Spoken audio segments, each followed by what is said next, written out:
Hello, everyone, and a very warm welcome. I'm so glad you're here with me today. We're about to dive into something really practical, a blueprint for turning what you love, your passions, into actual profit.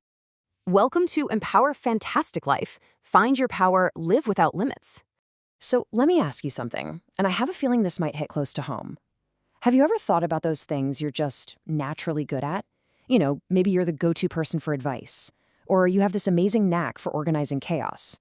And have you ever wondered, hey, could this be something more? I'm not just talking about a hobby.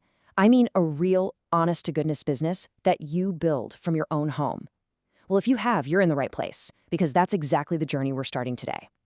Okay, so here's our game plan for today. We're going to unpack the 4 key ideas from the Money-Making Mom Blueprint. First up, we're finding your inner CEO. Then we'll get into how to launch lean and grow fast. Super important. After that, we'll tackle the big one, mastering your time and energy. And finally, we'll bring it all home by talking about building wealth that actually means something. Sound good? Let's dive in. All right, let's kick things off with Section 1, Finding Your Inner CEO. Because let's be real, before you can build a house, you need a solid foundation, right? And in business, that foundation is your unique idea. The book makes a really powerful point here.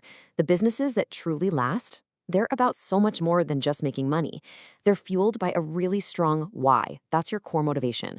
Maybe it's about having the freedom to set your own hours, or being there for your kids' school events, or just making a genuine impact on the world.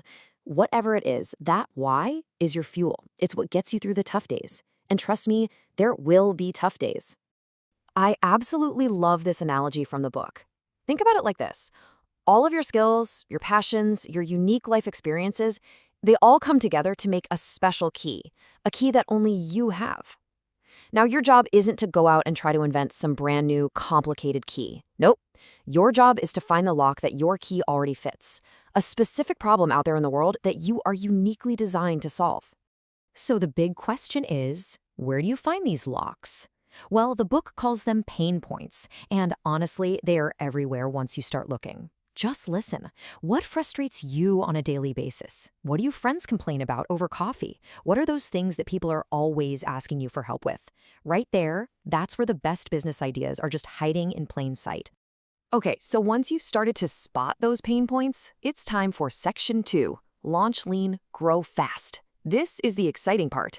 This is where we take that idea and make it real. And the mantra here is super simple. Start smart, not perfect.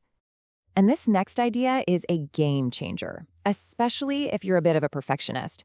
We get caught in this trap, right? Thinking we need the perfect website, the perfect logo, a huge budget, all before we even start.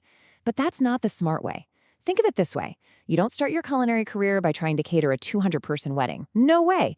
You start by learning how to make one simple, perfect omelet. You serve it, you get feedback, and then you build from there. And really, this boils down to 2 very different paths you can take. You've got the perfectionist's path, which, let's be honest, is slow. It's expensive and it's super high risk.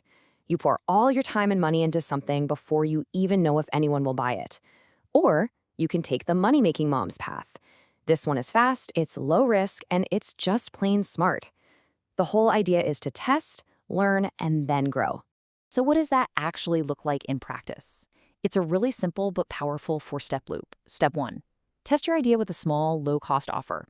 Something easy. Step 2. Get real feedback from real customers. Step 3. Use that feedback to tweak, optimize, and make it better. And step 4. Grow with confidence, because now you know you're building something people actually want. Then you just rinse and repeat. Okay, moving on to Section 3. Master your time and energy. And let's call this what it is, the control center.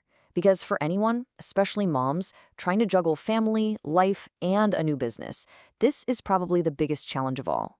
The number 1 strategy the book recommends is a technique called time blocking, and it's so powerful.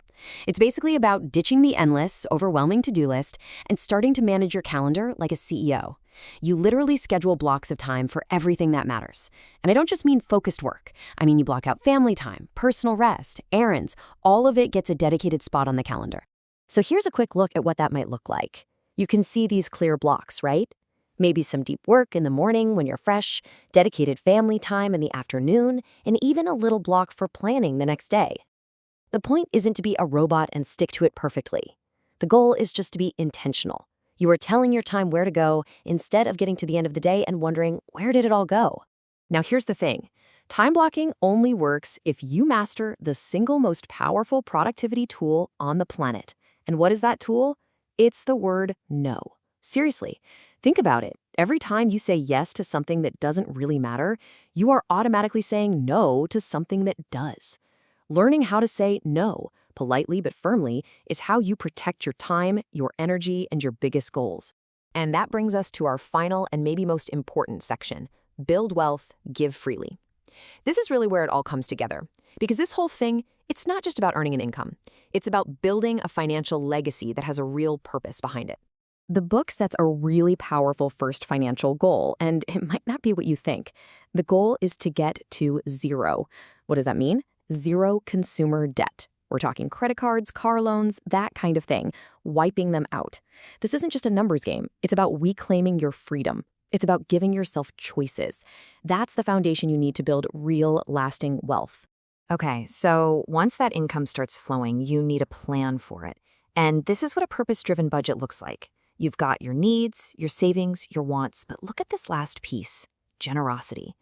What's so different here is that giving isn't an afterthought. It's not what you do with whatever is left over at the end of the month. It's a planned core part of your budget from the very beginning. And that really gets to the heart of this whole philosophy. Wealth isn't the end goal. It's not the finish line. Accumulating stuff just for the sake of it isn't the point. Wealth is a tool, and it's an incredibly powerful tool that gives you the resources to be generous, to support things you care about, and to make a real, lasting impact on the world. So as we wrap up our little deep dive today, I want to leave you with a question to really think about. With this blueprint in mind, what's the very first tiny pain point you could solve for someone else? I mean, what is one small step you could take, maybe even this week, to just begin? You've been listening to Empower Fantastic Life, Jaeger Empowerment Academy. See you next time. Bye-bye.